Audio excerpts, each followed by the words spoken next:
रैलीअ खे ख़िताब कंदे अवामी तहरीक जे रहबर ऐं कराची जे केतिरनि ई ॻोठनि खे जियादान जो विड़ी हक़ वठी ॾींदड़ वकील रसूल बख्श पलीजे चयो त सिंध जे दिलि कराचीअ ते दहशतगर्दीअ जो कब्ज़ो आहे, तंहिं करे हिन शहर खे आज़ादु कराइणु ज़रूरी आहे।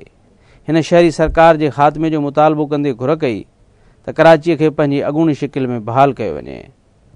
रसूल बख्श पलीजे चयो त पाकिस्तान जे आइन जे उबतड़ कराचीअ में हिकु ॿी रियासत क़ाइमु कई वई आहे जंहिंखे ख़तमु कयो वञे।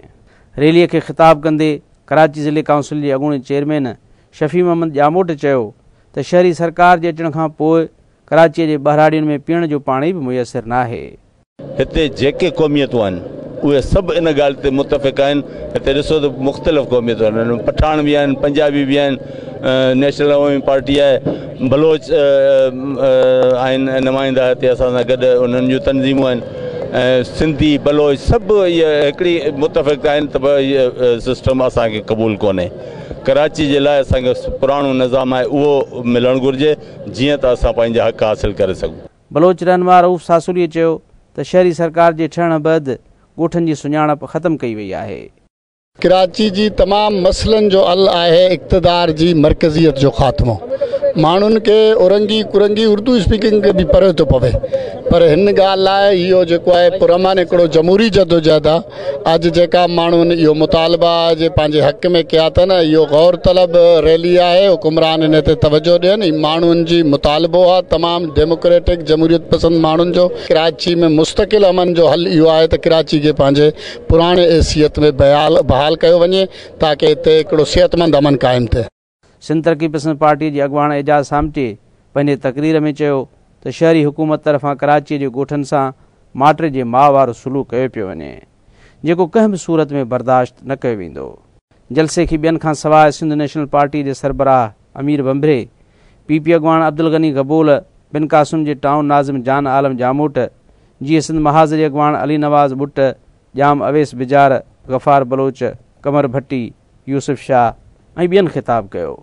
असांजे वजूद खे सिटी डिस्ट्रिक्ट गवर्नमेंट मां ख़तरो हो, उन करे वजूद जे जंग करण निकिता आहिनि। उन में कस्वा भरपूर तरीक़े सां हिते शामिल आहे, छो जो हीअ जेका जंग आहे असांजे वजूद जी आहे। असां सां जेके ज़ुल्म थिया आहिनि, असांजे प्लाटनि ते असांजी ज़मीन ते जंहिं नमूने सां सिटी वारनि वालार कई आहे ऐं हिते जे माण्हुनि खे उहो ग़ुलाम सम्झनि था।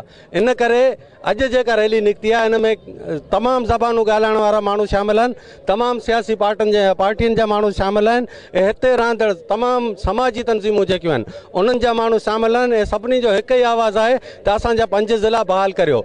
सिंध या कराची मुफ़ाहमत जे नाले ते कंहिंजी जोलीअ में कराए छॾिजे त उहो हक़ उन्हनि खे नथो पुॼे।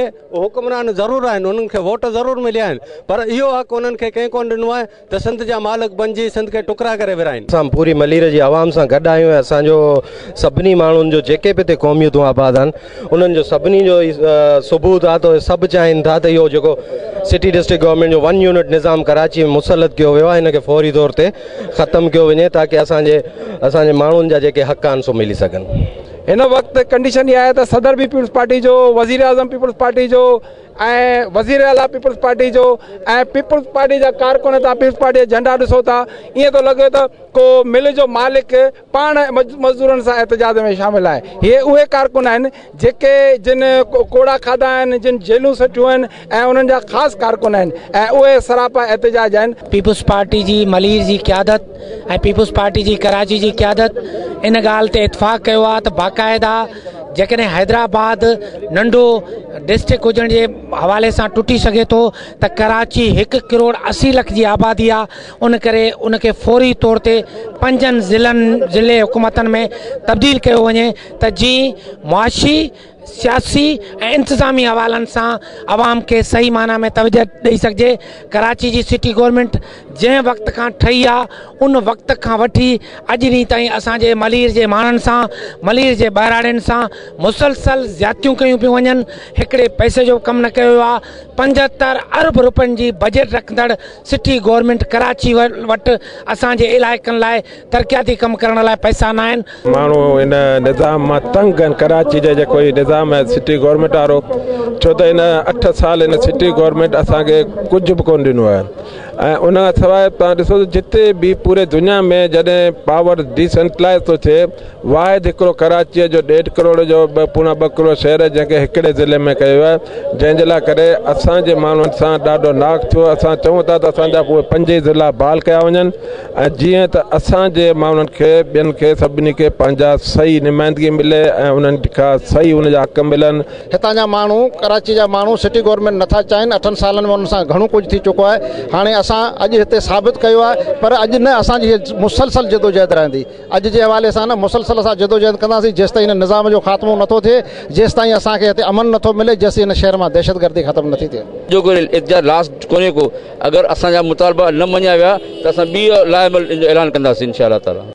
कराची जी अॻूणी शिकिल में बहालीअ लाइ कढियल रैलीअ में सिंधियुनि ऐं उन्हनि जे ख़ैर ख़्वाह बलोच ऐं पठाणनि PP सरकार खां गॾियल मुतालबो कयो त कराची शहर खे जनमु ॾींदड़ कराचीअ जे क़दीम ॻोठनि ऐं उन्हनि जे वासियुनि खे बचाइण लाइ इन शहर खे शहीद राणी मोहतरमा बेनज़ीर भुट्टो जे ख़्वाब वांगुरु पुराणी हैसियत में बहाल कयो वञे।